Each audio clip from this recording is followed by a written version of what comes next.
I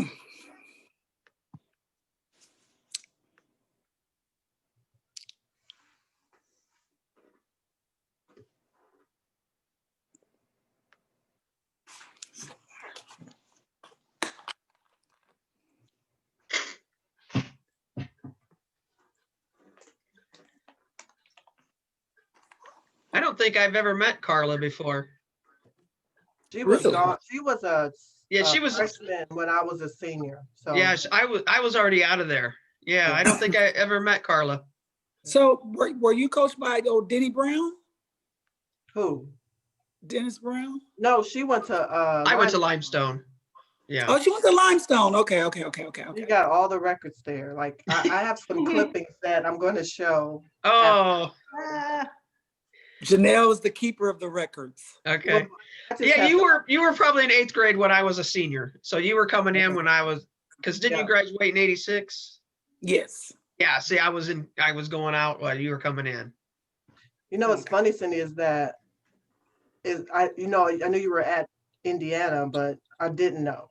Like I knew, but I didn't know because now you can just get on social media and see where everybody is. But Right.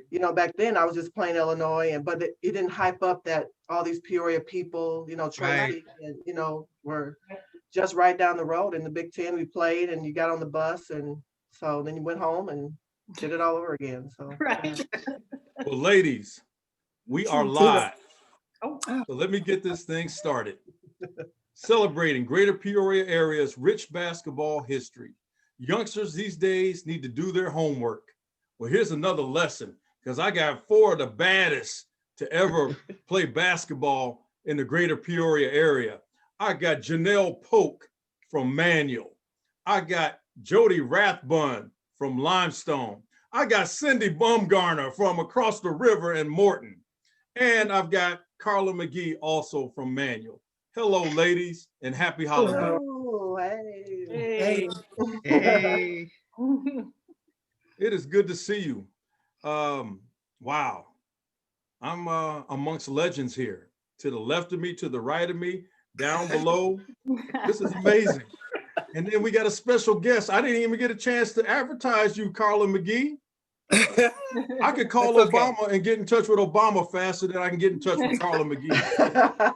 Oh, wow. Oops, did I say Obama?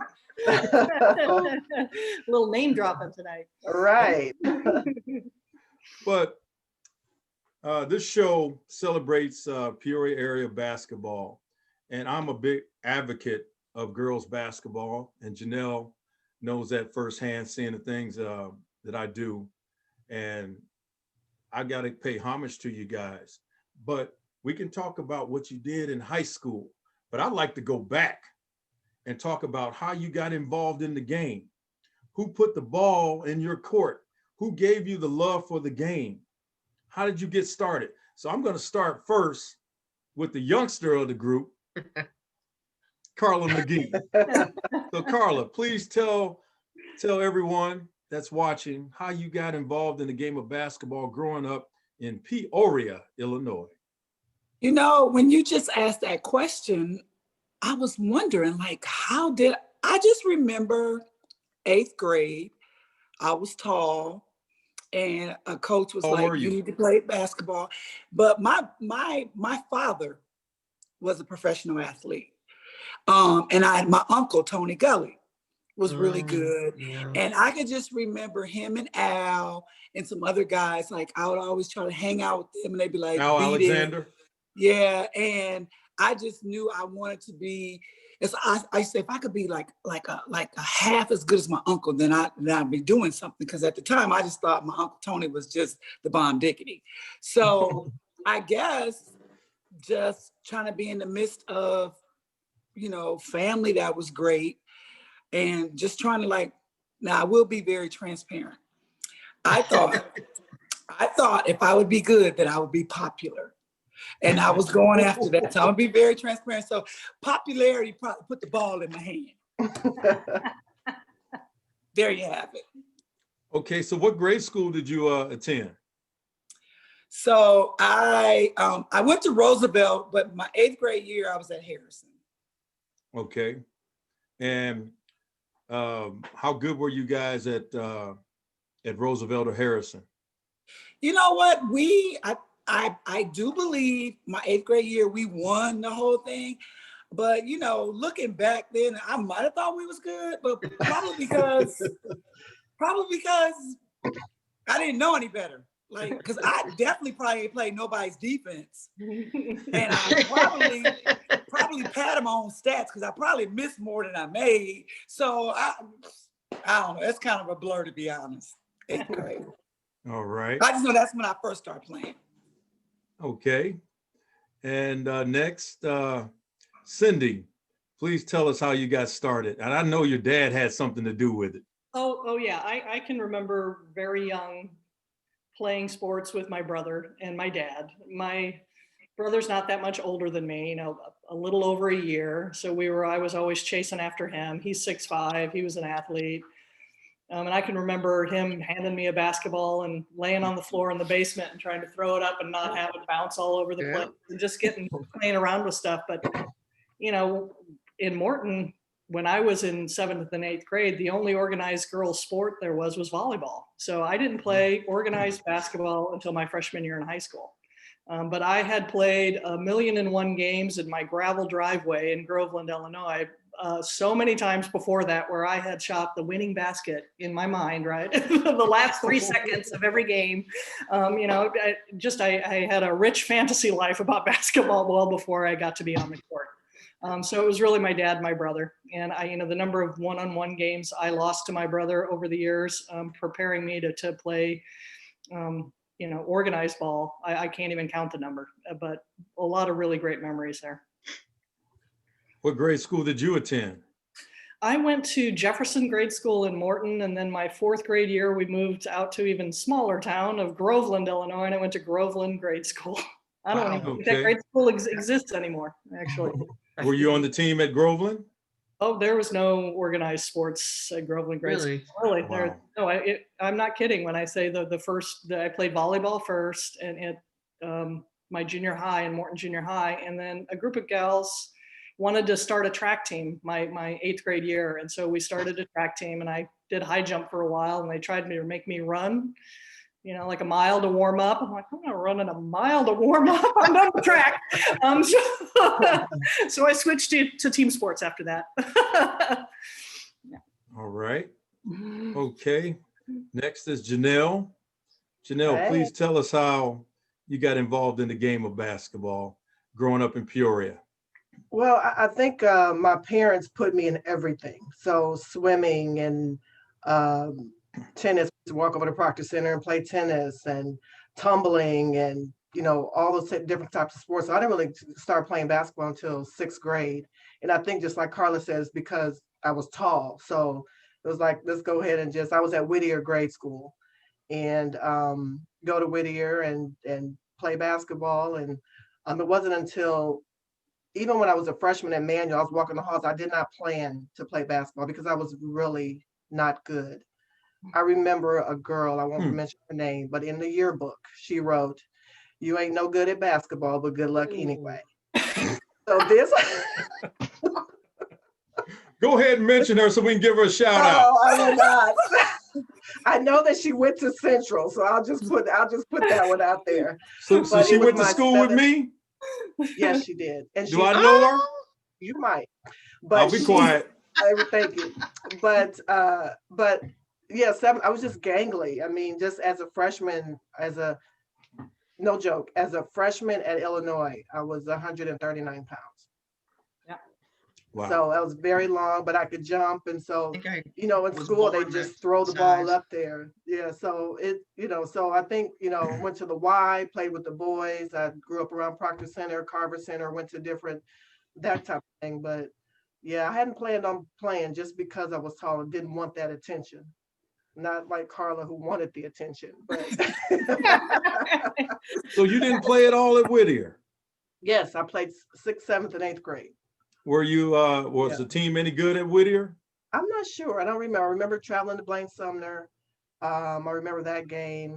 And I think I just remember them lobbing, but I probably didn't play as much just because of the comments that person made. Yeah, and now how many, do you still have records at Illinois?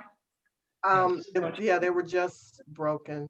Yeah. I think about 5 years ago, 5 or 6 years ago. Yeah. So it stood for 18 years, the all-time leading scorer and rebounder, and then it got broken. So Yeah. So Wow. that girl, if she's Wow. watching tonight, I just wanted her to hear that. Yeah. Make your haters your motivators. all right. Yeah, Mr. Brown saw me walking through the hallway because I really had no intention. And he was just like, okay, I will see you at practice tonight. Dennis Brown. Yeah. Yes. Oh, Dennis. Okay. Jodi, you being the senior of the bunch, but not by just a year. Please tell us what it was like growing up in Bartonville and who I know that you were a multi-sport star, but we talking about basketball. Right. Because if we start talking about softball, that's going to be a whole nother show that I don't know nothing about. So with that being said, go right ahead. All righty. My life was like what Cindy was talking about. I had a brother. Every game he played, I played. He beat up on me. I made me want to get better. I was lucky that my grade school coach, PE teacher and coach let me start basketball like at third grade. She let me be on the team when I was that young. So it started at a very early age. Sports did. Besides my, my father, he played sports at Manual. My uncles played sports at Manual. So I had a lot of cousins and relatives who were all playing besides my brother, where I learned a lot from. So it was all starting there. Plus the neighborhood that I grew up in, the Lincoln Village, I had a lot of guys and girls that I would play against sports wise that then you'd see them at the high school later on in life. So it was a lot of family oriented, and here in the Lincoln Village had a lot of kids I played against all the time. So, and then you saw them at the high school and we played against each other there too. So that's about where it's all started at. And your grade school again? Oak Grove East, Oak Grove West. Okay. So were you tearing it up in grade school? I was having fun in grade school. I got Being to play modest. I got to play at such an early age. My coach, let me. So I was lucky. So did you guys have any success in the postseason? Because I believe the Bartonville schools are part of IESA. Yeah. Is that correct? We didn't get to go to state. I don't think it was quite up yet in the late 70s, not yet. Because the first state tournament for girls basketball was like 78. So I don't know when IESA came along. I know we had like Peoria County and we always did well there, but that was about it.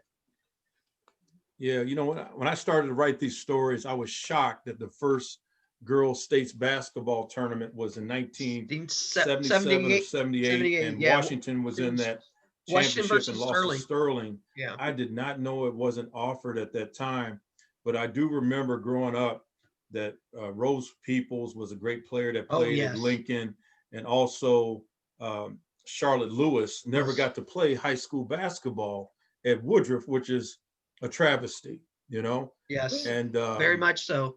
Yeah, and that's another reason why I try to promote the girls' game, because for all intents and purposes, the girls have actually been more successful in the greater Peoria area in terms of championships and state trophies than the boys. Wow. Just saying. It is what it is, like they say.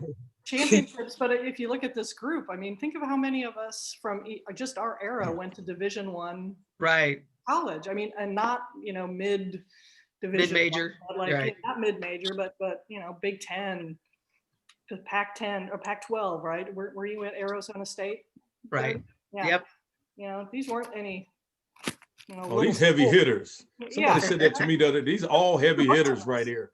So now you guys got to tell me about high school, because I'm class of 82 and I don't remember anybody that was playing varsity as a freshman. There were very few on the boys' side that was playing varsity as a freshman. You had to wait your turn, but you guys are all from near the same era that I was. I think all of you played varsity as a freshman. Am I not mistaken? Yep. What Mr. Gross did for me was I would play 2 quarters at JV and then come up and play 2 quarters for varsity, because back then there was a 90 quarter rule. So I didn't, that's when I got onto it, was I'd play JV first and then would come and play varsity later after the game was over. Okay. Carla, did you play, well, you played varsity as a freshman. Tell me what that experience was like coming on Manual's campus, okay? And Manual had been known for great boys teams, legendary players like Bobby Humbles, Big Mike Davis, Wayne McLean, and then Tony Gully, Al Alexander, Aaron Kelly, I'm leaving out so many people, Paul Maris, so many, Johnny Walsh, I can go on all day. Manual was known, before they won the 4 state championships in a row, Manual had been known for basketball, boys basketball, I mean, yeah, and then you come on campus. Manual was known for basketball, football, track and field, you know, like, so a lot of people don't notice, like, so my background, a little complicated because it really was a village that raised me. So I had my biological, I had my adopted family, you know, I had cousins, I had family friends, the Lilies from the Hikes, you know, the McGees, then, you know, Tony Gully and the Gully, you know, my grandmother's barbecue place. So it's like, I had this whole village that had their hands on me, right? So I was really supposed to go to Richwoods. Oh. But because I was in the 8th grade and I had stayed with my Aunt Roseanne, who had allowed me to use her, you know, to stay with her so I can go to the Manual. So basically I had to do a year of kind of residency with her. So, and then the rest of my years I could stay at my house because I was in Richwoods area. But I used to take like 2 buses, like transfer down there at the old Bergners. Like I would leave my house at like 5 o'clock in the morning. Oh my goodness. Yeah, but not only the commute to the school, but it was the fact that Jonelle, Nichelle, and I'm trying to think, what was Wendy, Lulu, Ella Williams, okay, Wendy yeah. Johnson. So like all of them were like older than me, right? And I was a handful because I thought the sun rose, you know, and set and everything else around me. Never did, it did not. I was lazy. I would be late to practice, had attitude problems, got thrown out of practice, told Coach Brown I wasn't coming back to practice. I just was like, I was a lot my freshman year. We had so thankful that I had leaders like Jonelle because they would pull my coattail like, look, get your stuff together because we're trying to win. I remember, I don't know if you knew this, I don't know if you knew this story, C, but do you remember we had to vote you back on the team? Yeah. Yeah.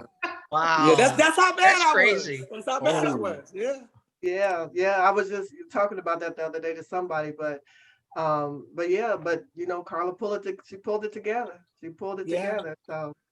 So you mean to tell me there was a chance that you were going to join up with Nora Lewis, Tracy Crick, and Chris Frank? Yep. You know, I went to Richwoods.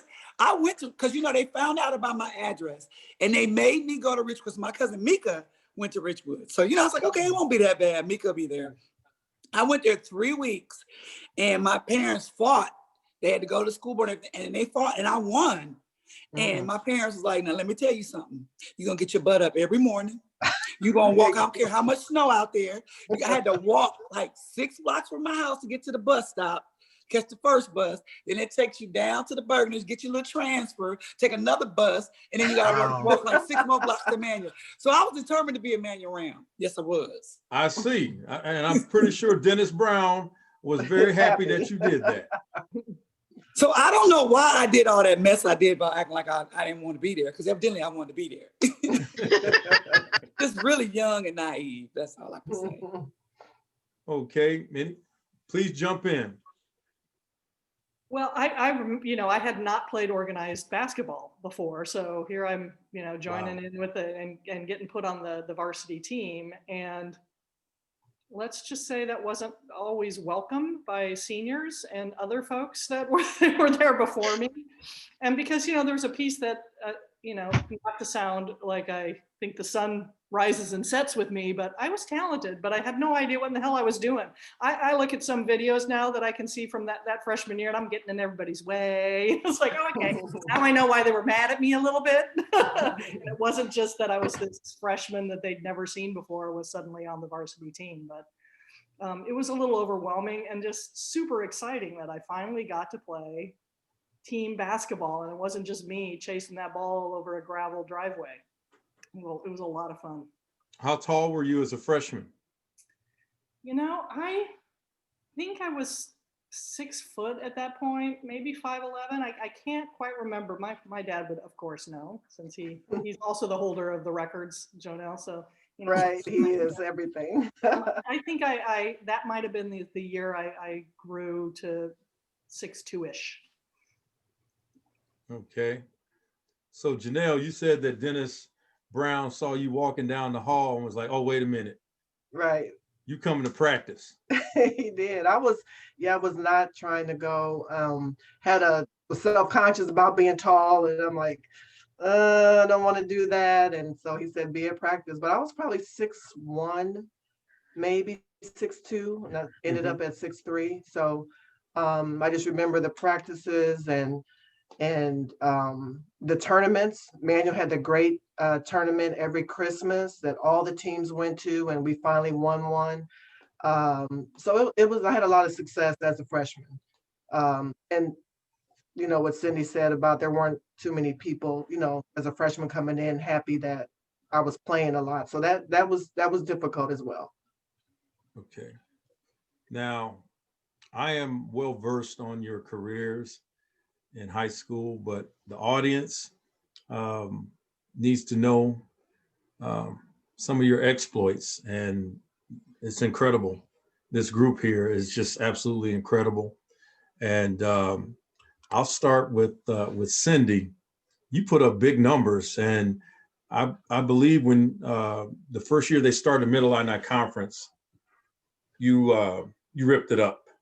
So please talk about your career at Morton, because you had told me that it was tough to get out of the Peoria area and get to state because of a team up there on University Northmore called Richwoods. And who was it? Tracy Crick. We all hated Richwoods. Right. Yeah, Tracy Crick, she sent a message saying, yeah, ask them about Richwoods. Right. So please tell me about your career, and I'll just put the ball in your court. Well, so my high school career, you know, it's almost hard to remember a little bit now, you know. I mean, I remember some really great moments. And I definitely remember how much fun it was to play against Jodi and Jonelle and Nora and Tracy. I mean, you know, to be somebody that just was hyper competitive. I mean, my brother and I competed over everything. I always wanted to win at everything. And so to play at a level with people that many times I felt were better than me. And so it challenged me to try to elevate my game. And, you know, I always had a little bit of a chip on my shoulder that I'm from this little bitty town and I'll show them. And, you know, I got to tell you, Jonelle, one of the games I still remember most clearly was against Manual. It wasn't during the tournament, though I love that Manual tournament. And I was in warm-ups and knew it was going to be one of those games. And I know you all have one of those games, right? Where it doesn't matter what you do, you throw it up there and it's going to go in. And I could feel it in warm-ups. And I remember just knowing that there was somewhere in me that I knew that I had elevated even for warm-ups because I was playing against Jonelle Polk. I wanted to be at that level and to stand there and compete with you and let you know, dang it, I can shoot over Jonelle Polk. And so that was the level of respect that I had for you, Jonelle. And you're still one of my favorite people that I ever played against and one of my favorite players. And just that one just sticks in my mind so clearly, those moments. Wow. You know, I think the other thing that I'll say about my career, and I was really lucky, there is this benefit of a small town, is that you play with the same group of girls. in every sport, basically. You know, I was on teams with a group of gals. A bunch of them went to, you know, played sports in college as well. And, you know, just having that camaraderie for somebody that feels, I felt like an outsider. I was 6'2".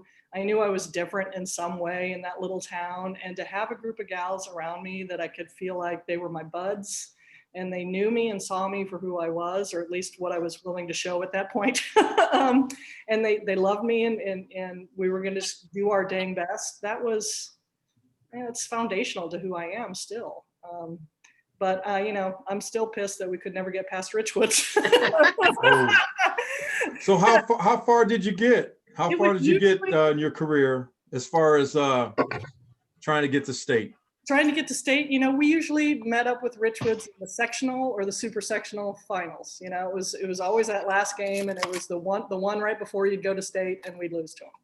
I don't know, Jonelle, how many times did you have to face them? Yep, 4 times. So we lost every time to every regional because they always put us all in the same regional. Right, and we never got past them. And then when Carla was a senior, I think Nora had graduated. Well, I played with Kendra Gant at Illinois and against her at Richwoods, and then she left, and then here comes Nora, and then when Nora leaves, that's when they win the championship because you just had to get past Richwoods. Yeah. So you had them in regionals, and then we were outside of the regional, so we got them in sectional, so we got a little bit closer. But that's just my luck. That wasn't, you know. I saw your senior year, Jonelle, that you averaged 27 points a game, and Nora Lewis also averaged 27 points a game. So what was it like, the battles against her? It was, I don't know if it was a mindset, like, oh, we got Richwoods again. Oh, we got Richwoods again. You know, it's just like, but they were a great team. I mean, they played well together, had a great coach. And Mary Kay Hungate. Oh, yeah. Yeah. Jodi, you guys played against them as well? Oh, yeah. Yeah. Or didn't get past them, I guess that's the question. Yeah, we got past them a couple times. But then they broke us up that one, my sophomore year, where we were undefeated, 27-0, playing for the 4th time. Wow. Yeah, we were 27-0 my sophomore year, playing Richwoods for the 4th time at sectionals finals in, I want to say like Moline maybe or something like that. Yeah, and they beat us by, I think, 4 or 5, and they went on to they didn't win it that year, but I think they placed. That would have been 1980. 1980 with Kendra Gant, Allison Hart, Paula Busher. Oh, yeah. Yeah. Yeah. Well, we had beaten them 3 times, undefeated. Yep, we had to play them for the 4th time. Yeah, okay, so those 3 games that you beat them, did you beat them easily? Now, I've heard of 3rd time the charm, but 4th God, time. no. Wow. They were never easy games, never easy. They were always going down to the wire.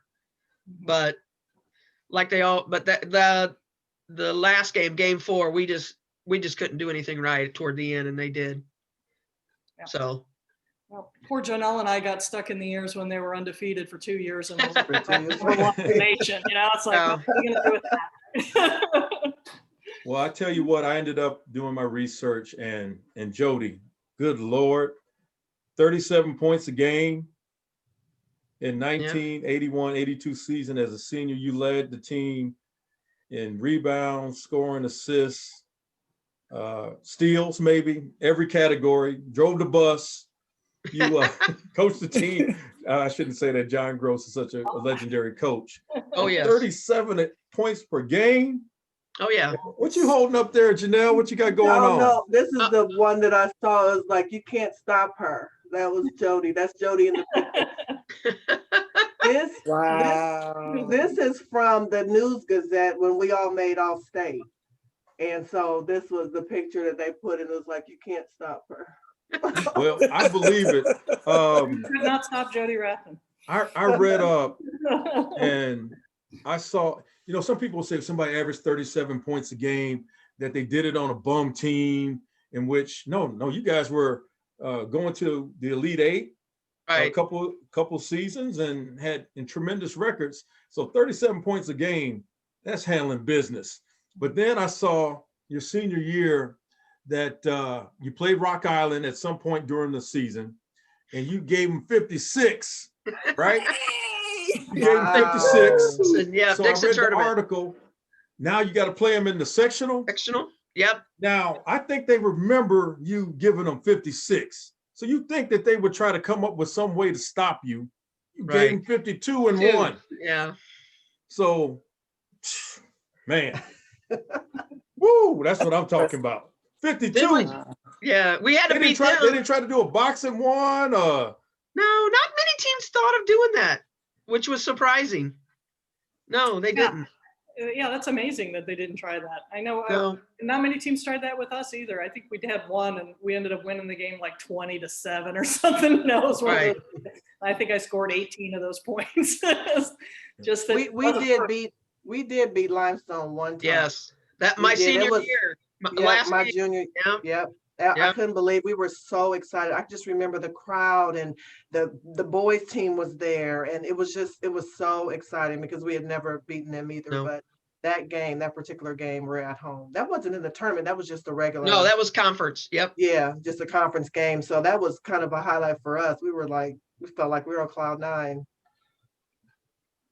Well, then I got to go to Carla Mcgee.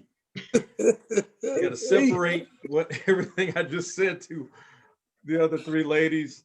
Carla, your senior year, you got Holly Baker. You know, because I didn't get a chance to study like I have with these ladies. With Carla, I corresponded with her probably 2 hours ago that she was going to come on. So I'm well versed on girls basketball. I'm well versed on Carla Mcgee. And that season that you guys had in '86. Yeah, we had a really Holly Baker. team. Yeah, Micah Bingaman. Can you tell me about some of the other girls that you had on that team and the incredible run that you guys made? But you lost to my alma mater 3 times, but the 4th time was the charm. Wow. Yep.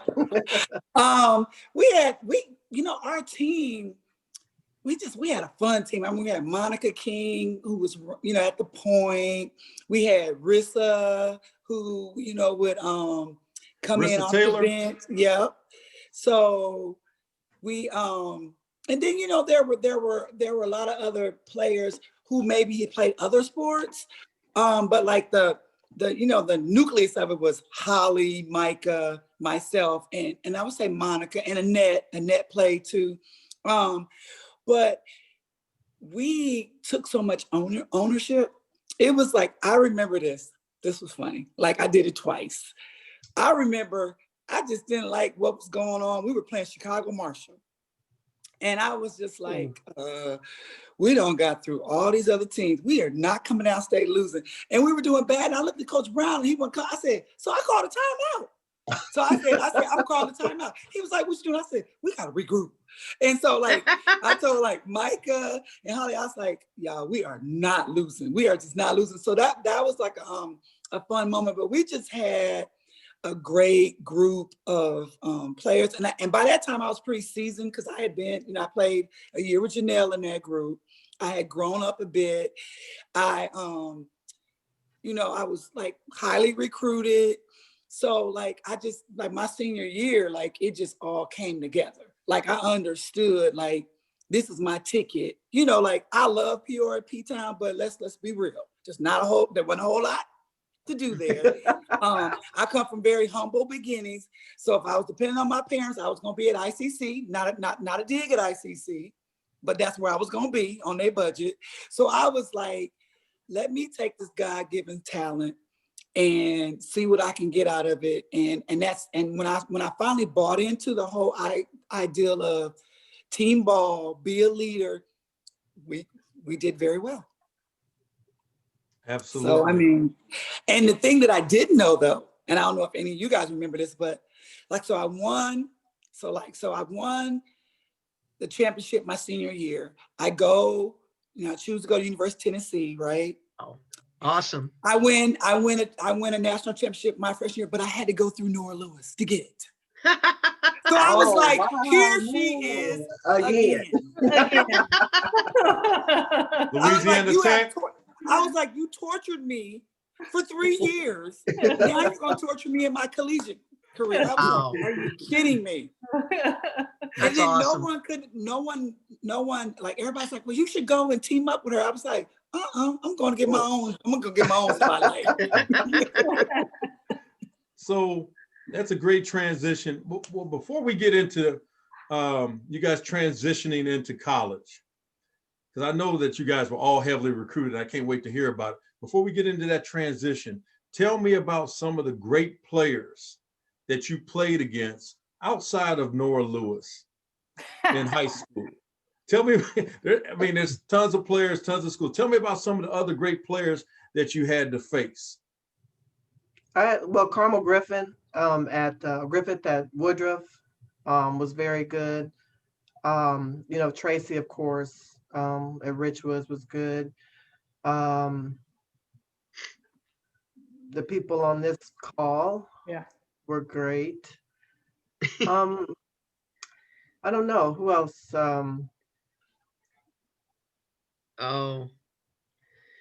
The Bushers and Stein at Richwoods, those guys Cindy. were awesome. I don't know All if the they were Bushers, your Cindy time. Stein.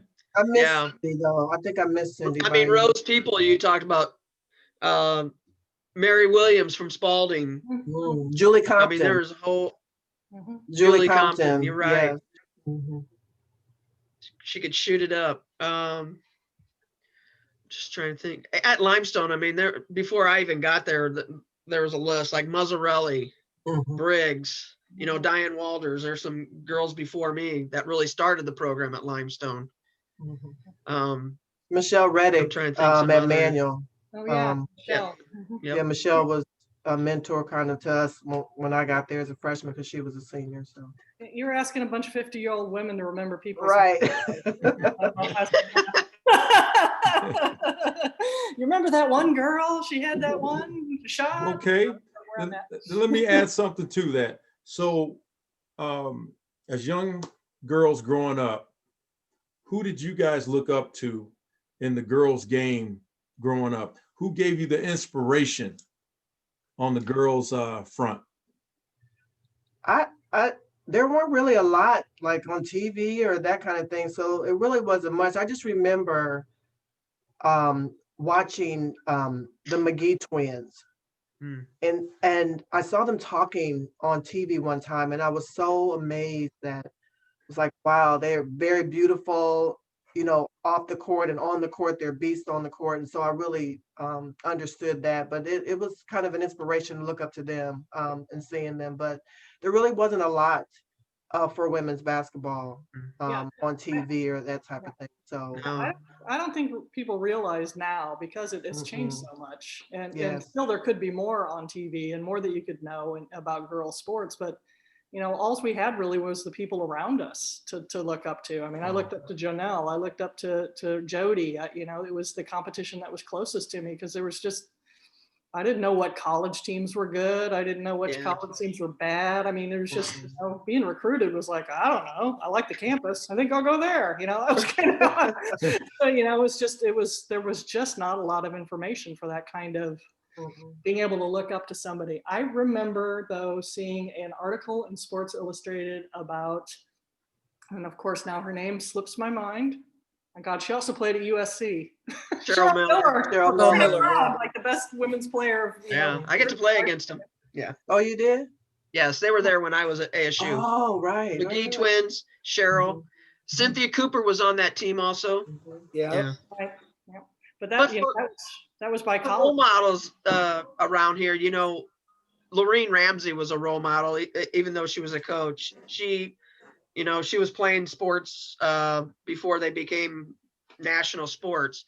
My PE teacher, my coach was Irene Pep Kerwin. She was a softball, played for the Letts. She was somebody I looked up to. But you're right, we really didn't have that many role models, and we didn't have no games on TV like they do now.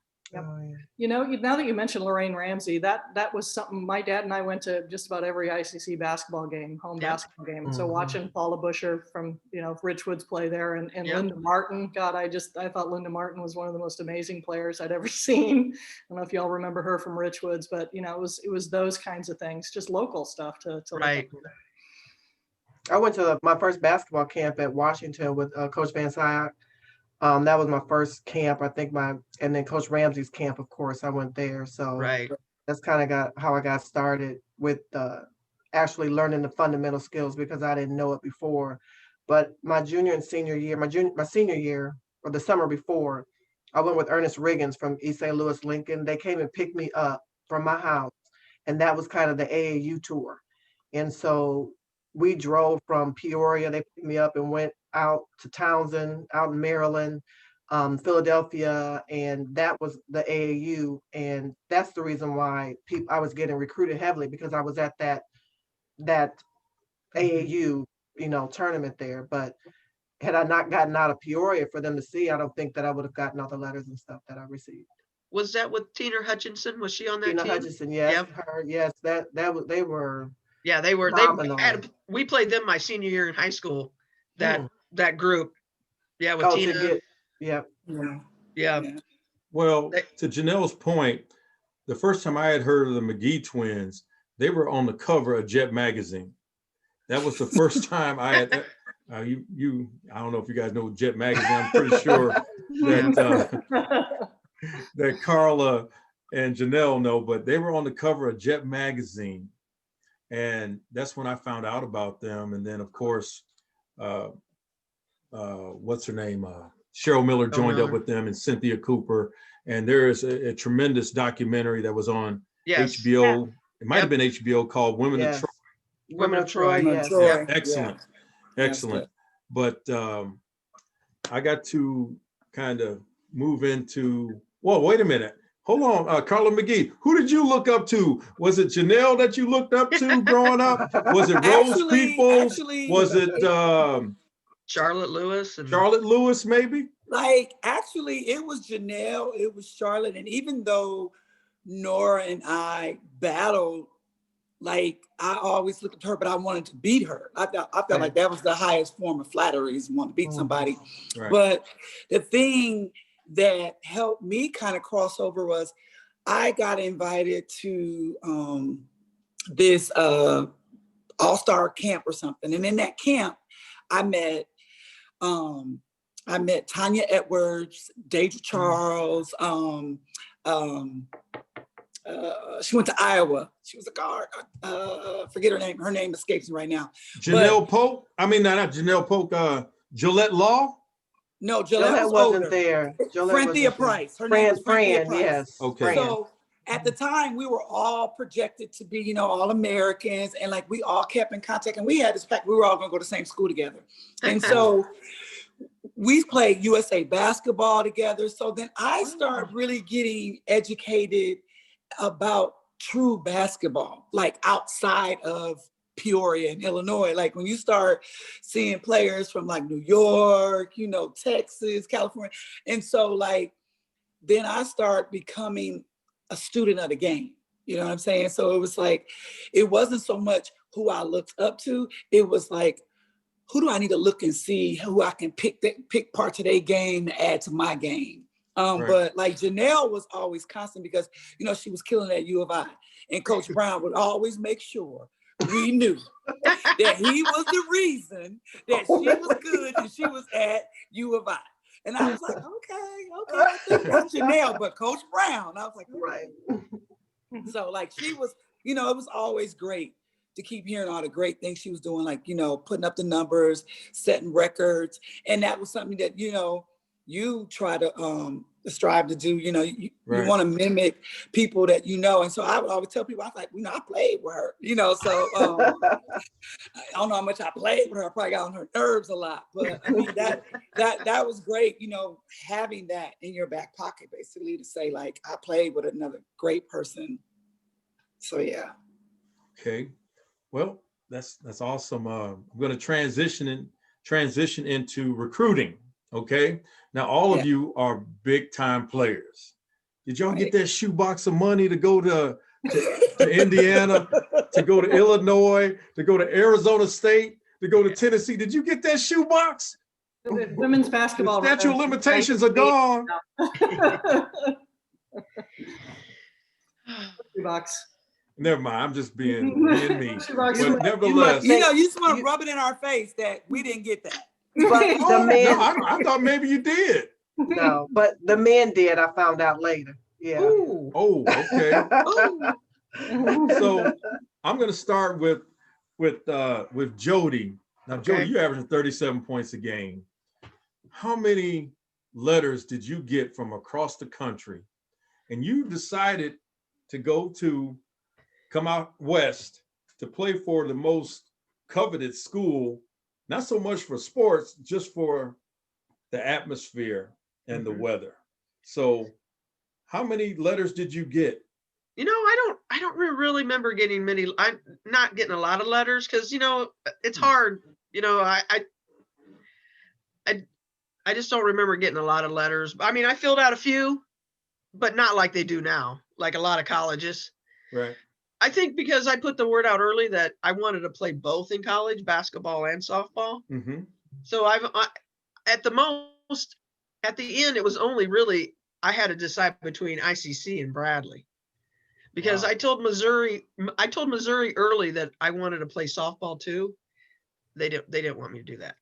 So when it was like, it was still, you know, my basketball season wasn't quite over, and I was gonna have a hard decision to decide which way I should go between ICC and Bradley, because you got Lorene Ramsey, you know, at ICC, and then you've got Joe Stoll over at Bradley doing his thing with his basketball team. So, but it was like late when ASU got in the picture because the coach from Washington, Lisa Williams, she was changing jobs.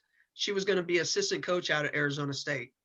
And so that's how my foot got in the door. And that's how I got Lisa Williams that coached the 77 team at Washington. Yeah. Washington, Illinois, the high school. Right. Yeah. Right. And she's passed on. Is that correct? Yep. Okay. Information to the coach. And then next thing you know, I'm coming out for a revisit. And it's April here. It's cold. It's Easter.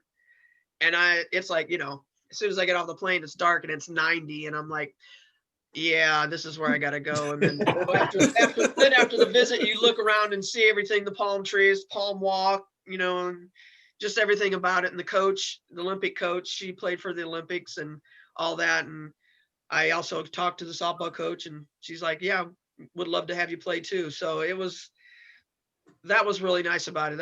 It was a pretty easy recruiting for me because there wasn't much, a lot of teams really wanting my service, I didn't think. Wow. Yeah. Wow. Jonelle, tell me about your shoe boxes.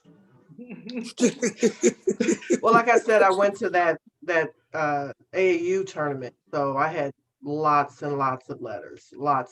I think my mom may have just thrown them out.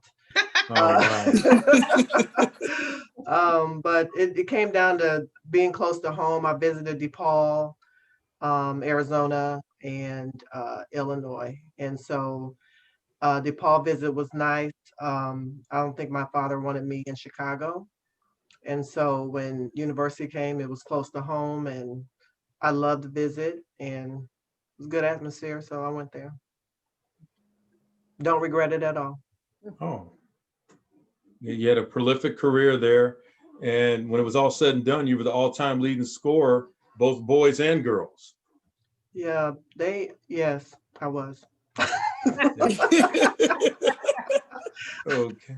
It was leading scorer and rebounder. The record stood for about 18 years, and then they started talking about it when Deion Thomas, you know, they said, oh, before they were saying, I don't know, that he was the all-time leading scorer, but he wasn't until he surpassed me and got 2000. I think he made it to 2000, but yeah, I love being in Illinois. I really did. That's awesome. Okay, Cindy. So please tell us about the bags of money you got to go to Indiana, that you got to go to Bloomington, that you got buried in your dad's backyard. Tell us about that bag of money. I really could have used that bag of money. I think, one of the benefits of Nora Lewis and Richwoods being in the area is I think it did bring more attention. And I also did the Blue Star camps and those kinds of things. So, got invited to those. And that, I probably over 100 schools wrote to me. Now, not all of them impressive necessarily, but I lived in a small town where I didn't have a mailbox, so I'd have to go to the post office. And I'd get there first thing in the morning, like, all right, Wow. but it was a hard decision. And it's funny. I've got to tell you, Jonelle, I went to visited Illinois, and I'm not a person that spends a lot of time regretting things. But every once in a while, I think about whether I should have gone to Illinois or not. I had a great visit. You and I can't remember who else were the two gals that showed me around, the two hosts, and I just had such a great time. But I was a little bit of a contrarian as a young person, and just about everybody in my high school, it seemed like, was going to Illinois. And so I'm like, I need to try something a little different here. And sometimes I think about that I could have played my 4 years with Jonelle Polk, and That would have been cool. Yeah, the damage we could have done together would have been awesome. But I just needed to get out of that, the being quite so close to home and close to all the folks I went to high school with. No offense, everybody from high school, if anybody's I just needed to grow a little. I was from such a small town. I was so naive, and so. When I go back to Indiana, I still know I made the right choice for myself. It was just, there's something about a space, right? When you walk into it, you just know that's the place for you. And Indiana was a really interesting experience. I don't regret any of it, but not necessarily the easiest 4 years for me. But still had an amazing set of teammates, and I loved every bit of that recruiting process. Boy, getting a letter saying we want you, that's pretty fun when you're 18 years old. Well, do you have a Bobby Knight story? Oh, sure. Bobby Knight, that's part of the recruiting process, at least back then. I got a call from Bobby Knight. I got to meet him on the recruiting trip. They sat me down with him for about a half an hour he took with me. And probably the funner Bobby Knight stories are later when he'd come in. Our coach was very much a reborn Baptist Christian. So let's just say things were a little tight, and Bobby Knight was not so tight. And so I know he came in there just to mess with her. I swear to God, he'd come in and he'd just swear up and down a storm, get us all fired up, and he'd walk out, and I'd see this little grin on his face as he'd be walking out. So yeah, we had a few of those with Bobby Knight. And I was there when he threw the chair, actually. So that was, wow. kind of started losing it a little bit. Yeah. I was in the locker room at Illinois getting dressed, and I was dressed, but he poked his head in looking for, was this the locker room he was supposed to be in when we were in Illinois? So that's my only Bobby Knight encounter. Yeah. He's a lot bigger than you imagine. The guy's like 6'6". He's an imposing dude. Yeah. He came into our Globetrotter locker room at Texas Tech, and he knew everything about me and my teammates. He was a basketball encyclopedia. He was telling story after story. And at that particular time, we had a Mongolian player who was 7'1", and he smoked cigarettes. So he had to go outside the building to smoke. So he walked in our locker room, and Bobby Knight was telling one of his stories, and he was like, "God damn, you got a goddamn Chinaman on the Globetrotters?" I can't believe this. He was, I was almost like, make the Globetrotters great again. But I couldn't believe that he said that. And he told story after story. It's like Sweet Georgia Brown playing, we got to go, man. But the guy is a basketball encyclopedia. But that's another story for another day. I got to go down here to Carla. Pat Summitt. Yeah. Okay. On the boys' side, I have heard that if Mike Krzyzewski comes calling that you got to go, that he's the Pied Piper, and you march behind him all the way to Durham, North Carolina. So Pat, the legendary Pat Summitt come calling. How did she recruit you? Did she come to Peoria to come get you? She did. Please tell us. She did. But you know Wow. what was so crazy about me, and anybody that knows me knows that, you know, I have evolved a lot. You know, I was like, I had goals, right? I was like, I want to be an All-American. I want to win an Olympics. I want to win a national championship. So I went really literally, and I said I didn't want to be nowhere where it was cold. So I knocked out the Big Ten, ACC, Big East. You know, I still talked because I love that attention. So I still talk to everybody, but I knew I wanted to go somewhere hot.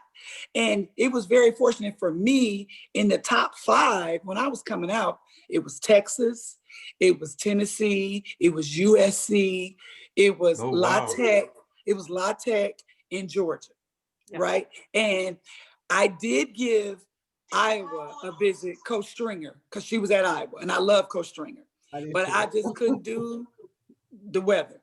So, but anyway, like, so I had a lot of great coaches come to school and come to my house, and I just was like, okay, whatever. And the thing about me, you guys, was everywhere I went, I told them I was coming. So every visit I went on, I said I was coming. But like Cheryl Miller was my host, and it was her senior year, right? So, you know, like great time. Went to Texas, Clarissa Davis, Fran, like it seemed like they had like a slew of athletes, right? Had a great time. Saw they practice. I was like, ooh, they work a little hard. I don't know if I'm gonna be able to do that. So went, did not take a trip to La Tech because of the whole Nora thing. I was just like, I think you guys are great, but I just feel like we need to go our own separate ways. You know, we've been in the same city. You know, went to Georgia, saw Andy Landers, and when I said this man chewed their butt from like 1 minute to all 3 hours, I was like, I ain't gonna be able to do that. But I love him. I thought he was great. You know, I ain't gonna be able to do that. And see, the thing was, how much I love my recruiting period. I don't know if you guys remember, you know, you had an early signing period and you had a late signing period. Yeah, I don't think we. So We didn't have that. I started Yeah, the process. I started the process early, but I was like, I took 3 visits and I was like, I stretched my recruiting out. I took my last visits in spring and I didn't get to see Tennessee practice. I just got to party, see all the academics, hang out with the athletes. I was like, this is the place for me. Then, you know, I chose them, and unbeknown to me how much success and how much of a great coach I was in, because I just thought my coach was crazy. I tell people to this day, I did not appreciate Pat until I went overseas. Because when I was at Tennessee, I thought Pat was crazy. Everybody on our team was like, we should be in the Army. We would be on the track running. The track team would be indoors running. Yeah. Like we were just like, this lady crazy. Like, you know, I was like, what have I got myself into? Like, I was trying to transfer every other week. You know, like, I mean, I had such an impact on y'all. She put me in several of her books, and they were not all good. But I made an impact. That's the point. So to get back to you, yes, she came, and I remember she talked to my dad Dennis, and Mama Claire, and she was in there in our dining room, and she said, I'm not gonna promise her she's gonna start, because there was a lot of schools gave me a lot of promises. She said, I'm not gonna promise she's gonna start. I'm not promising she's gonna be All-American. I'm not promising she's gonna be Olympic, but what I am gonna promise, she's gonna get her degree and she's gonna work hard. And I didn't know to read between the lines, you're gonna be great if you put in the hard work. Like I didn't know that. I was like, I don't know if I should be hanging out with this chick. You know, she's not fawning over me like everybody else. So yeah, it's, you know, I made the decision, and boy, like Jonelle said, I don't regret anything. It's definitely scoped and helped me to be the person I am today. So I'm so thankful, because I don't think nobody else would have put up with me. I think all of you know the great Lynette Woodard that played at Kansas, and the first female Harlem Globetrotter. And I asked her about Pat Summitt, because she played at Kansas, Lynette Woodard, but she played for Pat Summitt on the 1984 Olympic team. And I asked her about Pat Summitt, and she said she was mean. And that was like, I said, I said, what? She was mean, but I had much respect for her, but she was mean. So, when people talk about Bobby Knight, they have a difficulty at first, but then later on, when it all sinks in, they were the best coach for them. And you got your degree. And along the way, you got a couple of NCAA championships, if I'm not mistaken. Yeah. Help me, because I didn't get a chance to study on you today. Yeah, So I mean, tell I us about winning the ultimate prize. Really blessed. Like I said, coming off a great senior year in high school, then I go to college, and we win a national championship. And this is the thing, Tennessee had gone to the Final Four 7 straight years and never won. So wow. I was convinced it was because of me and Tanya Edwards, because we were the first 2 players that came from the North or Midwest. Tanya came from Michigan, I'm coming from Illinois, and we were right. different. It's a little different from the South. And I remember telling Pat, I was like, we the reason we won. You know that, right? And she was just like, okay. But like I went to 3 Final Fours, and I only played 3 years at Tennessee. A lot of people don't realize that. Like I left a year on the table. Like I graduated, I was in a bad car accident, so I couldn't play for a year. So I had a year left, but I went to 3 Final Fours. My last year, my good friend Dawn Staley, they beat us in double overtime. So it was at Tennessee, and we had these T-shirts, Final 3 in Tennessee, because we had gone to the Final Four 7 years before I got there, and 3 straight years, like every year since I've been there. So like I didn't realize the impact of winning. And then like we just like, how you have your team goals in the beginning. Our goals was never to win the SEC, never to win. Like our goals, the measurement of success was winning national championships. And so for me, I never got a spring break, like, cause we were always playing somewhere, for the Final Four. And I never got a summer because I was playing USA basketball, and I didn't know how fortunate I was. I mean, I've been coached by some of the best. I had Pat Head Summit for 4 years. I had Tara Vanderveer for 5 years. Every USA team, she was my coach. And I was like, why, Lord, why? Because she was tough and mean too. So, like it wasn't until like I became a pro that I really understood that God had blessed me with an unbelievable career that a lot of times I was not so deserving of, but it was for me. What's for you is for you. And so it's like, I think back to days of getting voted back on that manual team, to having Jonelle Polk kind of be like a mentor of sort to me, and then going on to do great things, because then after me, there were other young ladies from the Peoria area or, parts of Illinois that went on to do great things. And it's just great pride that say like, okay, we were trailblazers. Like all of us on this call, we were trailblazers. Some of us didn't get our due, some of us got more, but like we put in the hard work, got the accolades, and here we are. You know what? That's awesome. Your stories are amazing. And this show, I had to try to have you guys on and bring you all together. And this is special. And I hope that you guys enjoyed being on together. And this is special. I got Carla Mcgee. Yeah, I got Cindy Bumgarner. I got Jonelle McLeod and Jodi Rathbun. Man, thank you for being on my show. Thank you for being Thanks on. for having us. Thank you for asking us. This was fun, Carla. This was good, because you don't really know you have it until later. When you're in it. That's what I was trying to tell my daughter now. It's like, enjoy every moment. Take pictures. Do everything, because I've already know what she's going through or what she's going to go through. But it's like, just enjoy it now, because later on you're not going to remember. So I said, when you go to this gym, take a picture. Now they got phones and everything. Just to have memories for later, because back then we didn't have cell phones where we could just snap pictures. You're just in the moment. Like you get out, get on the bus, go back, eat, pregame, go to the practice.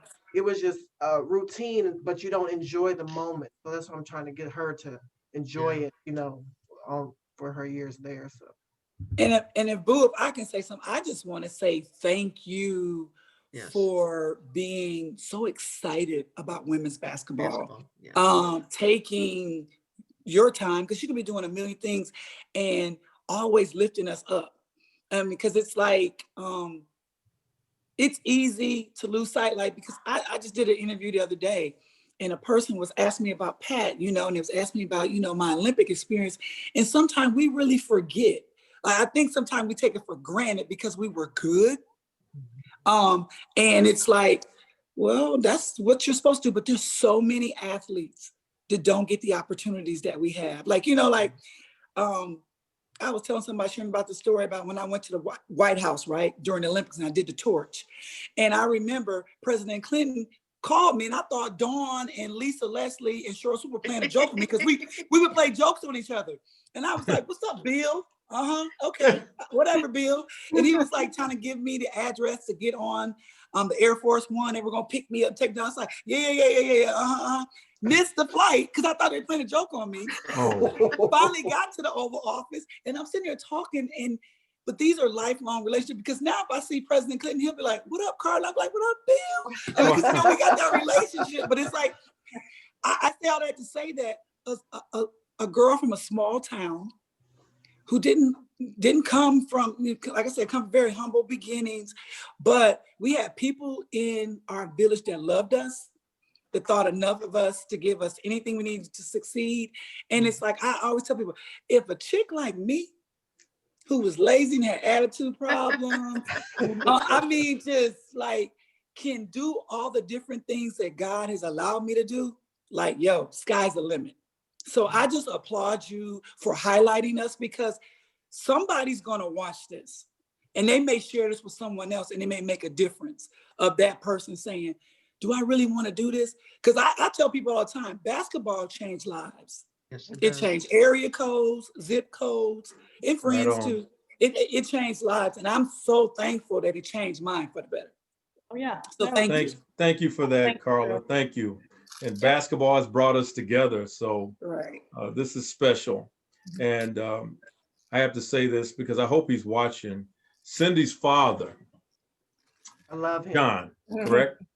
John, I yeah. went to, and Jonelle, you were at this game. I went to the Richwoods Morton sectional game at IVC a year and a half ago. And a gentleman came up to me and he gave me a picture of my father's freshman year playing at Bradley. And when he gave it to me, I immediately started crying. I called my sister. I said, "You're not gonna believe this." When your father passes away and you see pictures of him that you never seen before, it gets to you. But your father gave me that picture and he made me feel very good that night, and my sister. So I know he's watching right now. So John, thank you again for doing that, brother. Thank you. So that's your dad. And I just wanted to give him that shout out. Jonelle, me and Jonelle go back. Jonelle Polk McLeod, but whenever I say Polk, Me too. Me That's too. what Carla called me and too. of course, me and Jodi, we graduated the same year, and Yep. Jodi was there with the guys I played with, the Duns, and Yep. Jose Weber. Jose, can Weber. you see? Yep. And of course, Carla, Micah Bingaman is a good friend of mine, and I'm well versed on that great season that you had in the state championship. So do you still have your championship medal and your Olympic medal? I have all of that. Yeah. My dad, he keeps up with a lot of stuff, because people know I don't really let a lot of grass grow under my feet. This is probably the longest that I have been in one place. So yeah, but I have all my medals. Yeah. Medals, pictures, plaques, jerseys. So yeah. Hopefully Y'all one yours day back there, my son is yeah. gonna take care of it. Well, what you said, Carla, about how basketball changes lives, I didn't, after college was done, I didn't decided not to go play in Europe and just was time to move on to other things. And so I haven't done much with athletics since I played in college. And there still isn't a day that goes by where I don't think about sports and think about how I interact with people and how I do my job now and how I carry myself differently because I played team sports all those years. And it's just, it really is just so firmly ingrained in me, even though I'm not coaching or doing any of that stuff. It's just part of who I am. And it's allowed me to do all kinds of other things that I never would have been able to do had I not gotten that scholarship, because I would have been at ICC with you, Carla. So, you know, the scholarship helped me get out of a small town and get to see a lot bigger view of life and do a lot of really amazing, interesting things. So I'll always be grateful for that incredible experience of getting to play sports as a young person. Right. Okay, well, thank you all for being on. This was special. You guys are all legends. And everybody that doesn't know, I hope they know now. You are all legends. All legends. Don't people forget What are you it. shaking your head for, Jodi? 1,100 points in one season. Right. 1,100 points in one season. 37 points a game. What you shaking your head? You are a legend, girl. Thank A you. legend. All It was of you fun. are It was legends. fun. It And was thank fun. you for coming on. I wish you all the best in this holiday season. I wish you all the best with the situation that we're having to deal with. There is nothing really going on right now with high school basketball in Illinois. So we can't talk about the present. We don't know the near future, but we can always talk about the past. And I'm gonna celebrate the past. And that's why I started this show. The main reason I started because I was bored. But I'm having fun doing this. So thank you for making me smile, and thank you for being on. I hope to see you soon. All right. Thank you. Happy Thank you. holidays, y'all. Thank Bye. Happy holidays. Bye. See. See you soon. All right. Bye now. All right, gang. Tomorrow night, we are going to have the 1992 Richwoods Knights on the boys' side. We got Frank McIntosh, the great three-point shooter from the Knights. And then we got Sean Kimball, explosive Sean Kimball, and Player of the Year and All-Stater Troy Taylor, along with their coach, which is going to be a treat. Wayne Hamilton is going to come on, and we're going to talk about that great run that they had making it to the state championship. Fell a little bit short, but man, they were knocking on that door. So tune in for that tomorrow. And then on Thursday, we're going outside of Central Illinois. And I'm excited about this show as well, because we're going to have Quincy on. Quincy Blue Day. and the great Douglas. Michael Payne and the Douglas brothers. Douglas brothers, yeah. The Blue Dennis, Devils. Yeah. Bruce, and Keith, and the great Michael Payne. They coming on to talk about how they used to whoop on all the Peoria teams. No, they're going to talk about their great careers and the great runs and that they had at Quincy. That was amazing. So I'm excited to talk to them on Thursday. That's what we're going to do for the rest of the week. And the next on Monday, we'll pick it up again with a couple more stories. But thanks for tuning in. Peace, y'all. Love y'all. Peace. Bye. Good Bye, night. guys.